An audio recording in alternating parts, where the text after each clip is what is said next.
Here we go, everybody. The Carolina Panthers are back in the playoffs, though nobody seems to think they can win. Then again, these Cats have defied the odds all season long. Young launching near side. He drops it in for Coker. Stafford into a tight window to Nakua. Picked up Jackson. Gets the block to take it home. It is wild card weekend, and the Carolina Panthers are getting ready for their first playoff game in nearly a decade. We're live outside Bank of America Stadium with the fan excitement, and we take Murph's Turf on the road. Forget the odds makers in Vegas. The only talking head you need to hear from isn't sitting in an office somewhere. They're behind a school desk. A cold front is on the way, bringing showers for Saturday. The showers we'll see here locally, plus a look at the weather in Charlotte for the Panthers' first playoff game.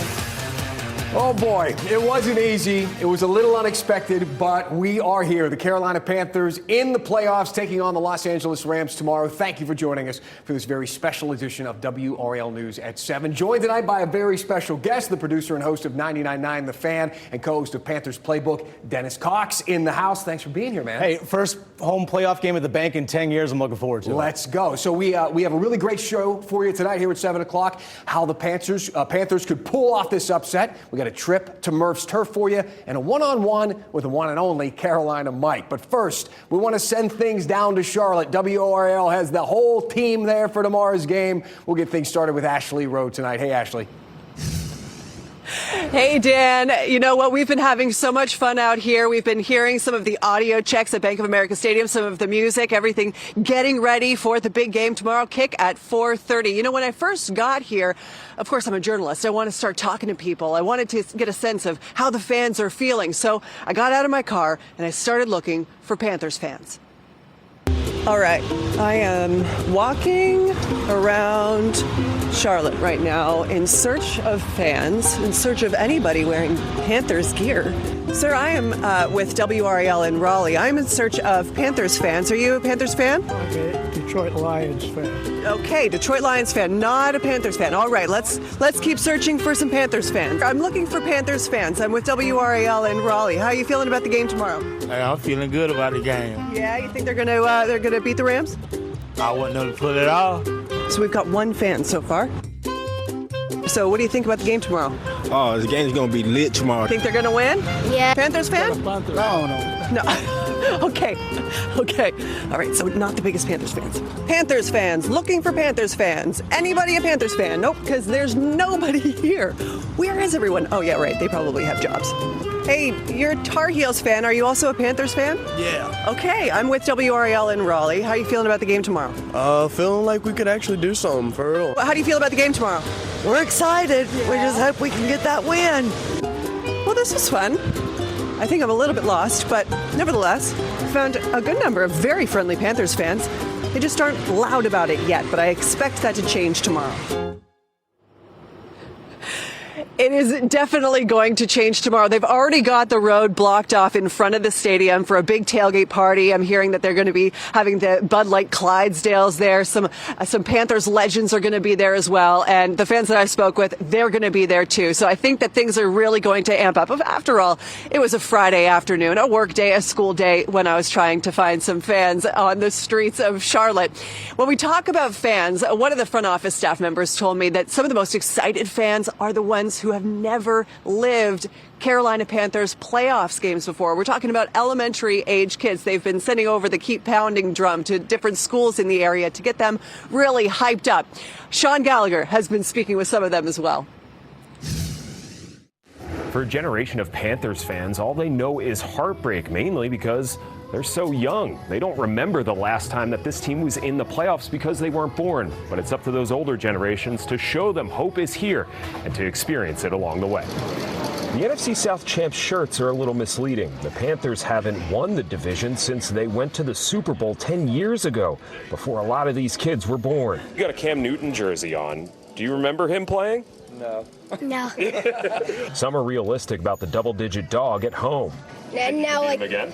No, I don't. But an older generation shouldering the responsibility for these kids to know to keep pounding.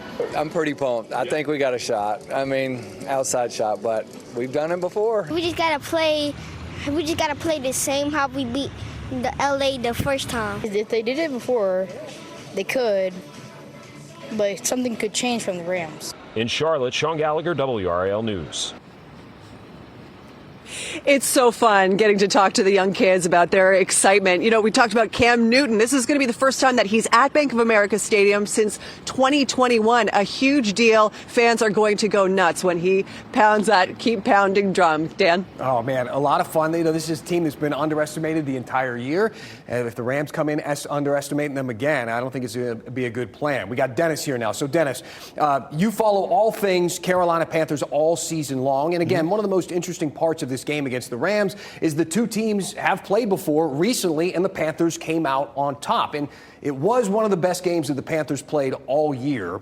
The question is, can they play that well again? Now, a lot of people are saying no shot. Others are saying it could happen. So let's go through a few of the big keys to the game, and then you can tell us no shot or it could happen. All right? First up, let's talk Bryce Young. So Bryce Young played the best game he's played all season against the Rams, arguably the best game of his career. Could that happen? Can he do that again? No shot or it could happen? It could happen. It honestly can happen, but the one thing that he needs to have in order to do that, it's the running game. The last time that the Carolina Panthers played the LA Rams, you look at the opportunities that were presented in the passing game, it was all set up because the run game set up good third and fourth down situations. That made Carolina less predictable in the sense of Chuba Hubbard, 17 carries, over 80 yards. Rico Dowdle, nearly 60 yards on 18 carries. So over 130 yards combined between your two running backs. That allowed for the Tetairoa McMillan deep shot. That allowed for the Jalen Coker deep shot on fourth down as well. He needs to have that running game in order for him to be his best. All right, Bryce has to show up. We are pretty sure Matt Stafford's going to show up. This guy is playing an MVP season. The Panthers did a pretty good job of keeping him in check first time around. What about this time? Can the Panthers keep Matt Stafford in check? No shot or it can happen? It can happen. I think weather's going to play a big factor into it. It's supposed to be some pretty bad weather, winds and all that stuff are going to play into it as well. But the key for the Panthers defense is all about slowing down the running game for the Rams. If you actually look back at the running game for the Carolina Panthers, I guess you say the Rams versus the Carolina Panthers defense, the Rams between Blake Corum and Kyron Williams, that 1-2 tandem, on 20 carries, they combined for over 150 yards running. The offense for the LA Rams moved the football with ease. Let's not forget, they scored 28 points in that game, despite the 3 turnovers by Matt Stafford. This team can move the ball. It is the number 1 scoring offense in the NFL. They're also top 10 in a lot of categories in terms of yards per play, yards per rush as well. It's going to be difficult to slow down Stafford, but if you stop the running game, you can make him one-dimensional and predictable. You mentioned the turnovers. What a big factor they played in the first game. A big reason why they won. 3 turnovers, 2 picks. There was a pick 6, a forced fumble on a sack. Those 3 turnovers, when you consider it, can the Panthers win tomorrow's game if they are not forcing turnovers? No shot, or it could still happen? Not a shot. No shot whatsoever, because, like I mentioned, they scored 28 points. The Rams did. But the Carolina Panthers offense only scored 24. The pick 6 by Mike Jackson was the most pivotal play in that game, in my opinion. Yeah, I know Derek Brown had a deflection that led to a Nick Scott interception in the first half, and he also had the big sack as well in the second half, that strip sack of Matt Stafford as well. But the Rams offense moved the ball. The defense for the Carolina Panthers has to earn the offense some extra possessions. That's going to be vital for them going forward. If they can get 2 turnovers in this game, then the Carolina Panthers legit have a shot of winning this one. But they need at least 2 from their defense, or at least be +2 in turnover differential in this game. It's a good call. So last one here, and this one is about the Panthers running back. He started the season hot, Rico Dowdle, but he has not rushed for more than 60 yards since November. For this one, I want to send it over to WRAL Sports, Pat Welter and Chris Lee. So guys, can Rico Dowdle get it going again against the Rams? I absolutely think he can. I mean, this is his second straight year where he's had over 1,000 yards rushing, over 1,300 yards from scrimmage in total. And that's the first time that somebody who's an undrafted free agent has been able to do that, Pat. I think it really comes down to Dave Canales. Dave Canales, are you going to call the plays? Are you going to stick with the run? If you can do that, Rico Dowdle will have great yardage, and he'll have a great game tomorrow versus the Rams. Yeah, I mean, they had, 164 yards total versus the Rams last time they played. And the Rams have been giving up some points here. 28 points per per game the last 6 for the LA Rams. And Rico Dowdle is the guy that really gave Carolina their identity mid-season when he rushed for over 200 yards from scrimmage in back-to-back games. And this is a hometown hero of sorts, right? Chris is a guy that was born in South Carolina, went to high school out in Asheville, and our Luke Notstein talked to his high school coach and his mom. I covered Dowdle when he was a high school superstar at AC Reynolds in Asheville. Before Dowdle's senior year, head coach Shane Laws gave him the responsibility to run the offense. He's the best player on our team. He's the best player in the mountains, maybe the best player in the state. So why don't we just move him to quarterback and snap the ball directly to him? That way we're guaranteed he's going to touch it every play. Dowdle answered the call and then some. His potential for greatness flashed every single game. Defenders tried to stop him and failed a lot. And we'd all been around a ton of football, and then you see somebody do things that, just doesn't make sense that somebody can do those things. Coach Laws says that he's even more proud of the man that Dowdle has become, and that's because the strength and resilience of his mom, Leslie Ellis Dowdle. I've worked like 2-3 jobs ever since they was little. I've always worked because I never wanted them to be able to not want anything. To see her son play for his hometown Carolina Panthers is something she could only dream. But now it's happening. And not only is he playing, he is leading the team to the precipice of the NFL playoffs. We just we're in the back seat riding. We just letting him do the driving right now. Panther fans watching his every move, hoping he can drive the team directly into the postseason and make his hometown proud. Luke Notstein, WRAL News, Raleigh. I love that he switched to quarterback his senior year of high school. And Xavier Legette's another guy that did that. So the Panthers kind of on the right track record there. And him getting going, Chris, is clearly a key. They only had 19 yards rushing as a team last week versus the Tampa Bay Bucks. So Dowdle's motivated for this one. One thing that could help him out will be 6'6", 324-pound right guard Robert Hunt will be back for the Carolina Panthers after tearing his biceps earlier this year. And that'll be huge for Rico Dowdle and maybe get a few extra yards from behind that big man, Robert Hunt. He sounds good, fellas. Thanks to both of you down in Charlotte. Dennis, before we say goodbye, anything you're going to be looking at, especially tomorrow?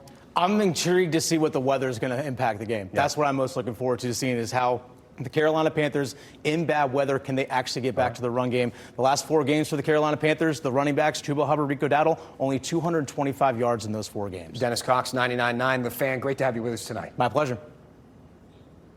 Still ahead, we're taking Murph's Turf on the road. Big game tomorrow, so we brought Murph's Turf on the road. Murph, what's your prediction? 31-7. Okay, for what teams? You'll have to stick around until after this break. And the song of the season. One big enough for all of us to know. WRAL meets the Carolina Mike as our Panthers playoff coverage continues. And this is Brian Schrader in the WRAL Live Center. I want to get you updated on an anti-ice protest happening right now in Durham. Sky 5 over the scene there. You can see there at Foster Street and Morgan Street, a crowd of between 100 and 200 protesters demonstrating for the second night in a row after the deadly ice shooting in Minneapolis. WRAL's Willie Danley is on the ground covering this. Look for his coverage later this evening on WRAL.com and on our news at 10 and 11. And rain is in the forecast tomorrow, not just here at home, but in Charlotte as well. And I'll walk you through the latest futurecasts so you know what to expect at the game.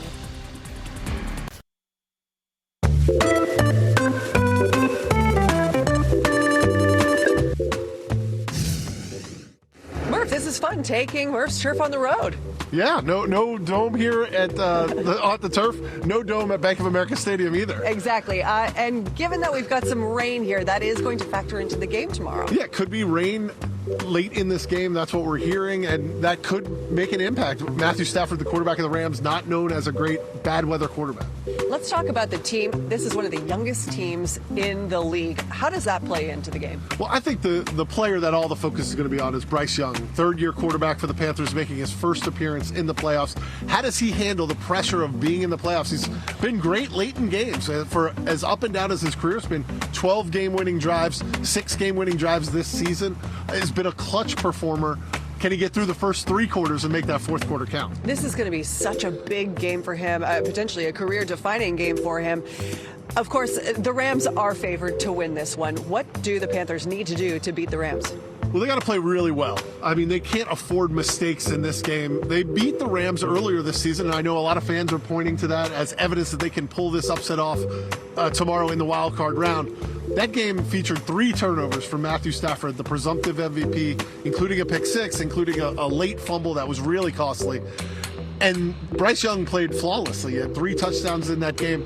That's the kind of effort they're going to have to duplicate to win this game. They're going to have to play mistake-free football and force the Rams into a bunch of mistakes. Anything in particular you're going to be watching for? Yeah, I think the run defense for the Panthers is going to be critically important. They're 20th in the league in run defense. Can they stop Kyron Williams? Because if you can't stop the run game, then you got to commit more players to the box to stop the run, and that just opens up the Rams' terrific passing game. Kat, you heard Murph talk about how the weather could impact the game tomorrow. So help us understand, what should we expect?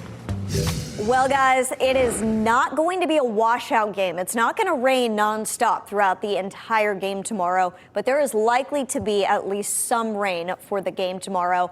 Not only will the rain potentially affect the game, but we've got to talk about the wind as well. We're talking about winds gusting 30 to 35 miles per hour, so that could certainly have an impact on the game. Bring a poncho if you plan on heading to the game. Here at home, good weather to stay inside and watch the game, of course. And one more thing to note, there is a small chance for some lightning, and that could affect the play as well. So we'll keep a close eye on the radar for you throughout the day tomorrow. And you can always check in on the radar yourself on the WRAL weather app. It's got the lightning strikes and where they are on there, so that'll give you a better idea of how things are going as the game moves along. We got a little bit of rain out there tonight toward the Virginia border. Roxborough seeing some of that rain, as well as Carr Lake. None of it around Wake County at this point. And the bulk of the rain chances tonight are going to stay in our northwestern counties. Good news for tomorrow, our viewing area as well as Charlotte has been taken out of the severe weather threat. Now we're just in the general kind of normal thunderstorm category, but that still means there could be some thunder and lightning. Tomorrow morning, 8 a.m., some rain off to our west, maybe a little bit of rain in our northwestern counties, but the best chance for rain is going to come during the afternoon and evening. This is 5 o'clock on our latest high-resolution futurecast, and it shows some of those storms potentially impacting Charlotte closer to 6. However, that line kind of breaks up, and you can see it's not a solid line when it gets here by 8 o'clock. But at some point during the game, you're likely to see some rain. Hopefully, the thunderstorm threat, though, can stay a bit lower. Here at home, Sunday morning, if you're an early riser, you may run into a leftover sprinkle. That'll clear out of here quickly, and then it cools down. For tonight, I do want to mention just that small chance for rain north and west of Raleigh. Highlighted here, I drew a little circle so you could get a better idea for it. We're less likely to see it elsewhere. However, there could be some fog, and it could become dense tonight. Low temperatures dip down into the 50s. We're sitting in the low 60s right now. Very comfortable for January still, but not for long. By Sunday night, we drop down to 26 degrees. Monday's highs only reach the upper 40s. A little bit milder Tuesday and Wednesday, and we're keeping an eye on Thursday. We've got some cold air in place next week. Whether or not we get the moisture to perfectly overlap into anything interesting at this point, that chance looks slim, but it is something that we will watch. Shall see. All right, thank you, Kat. One last thing for our playoff Panthers coverage. Can't talk Carolina without mentioning the Panthers superfan who's gone viral. Spend $150,000 on a football team. Wait a minute, that's not enough to buy a team. I meet the man behind the viral song, the story of Carolina Mike, after the break. What would you do with $150,000? That question coming from the Carolina Panthers Song of the Season. Maybe you've heard this, but if you're not familiar with Carolina Mike, allow us to do you a favor. Here's WRAL's Jack Hagel. What up, party people? In real life, he's Mike from IT. I am a collaboration systems architect, all that nerdy, techie stuff. But on social media... You ever had $150,000 in your hand? And in NFL stadiums... If you had $150,000... Mike Malloy is Carolina Mike. If you had $150,000... And the rise of his viral hit is as improbable as the Panthers' trip to the playoffs. You're never as good as they say you are. You're never as bad as they say you are. You don't want to get too high. You don't want to get too low. I just want to be in the pocket.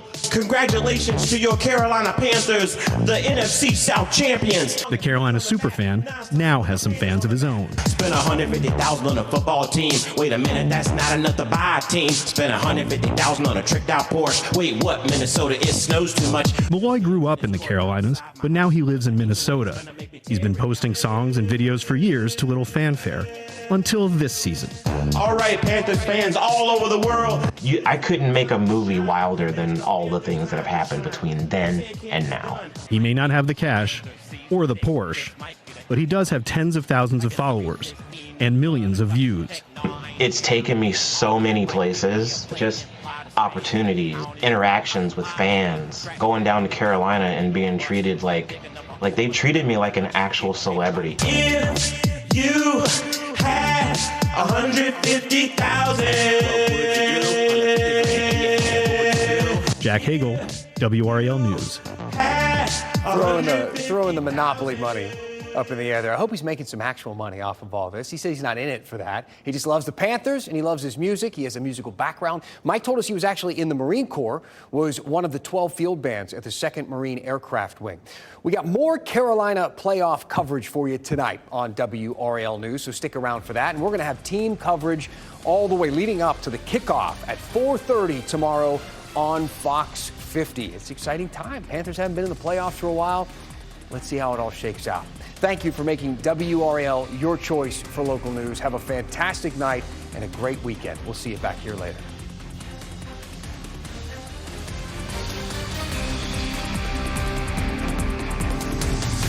Watching WRAL News over the air channel 34 and Spectrum channel 1257.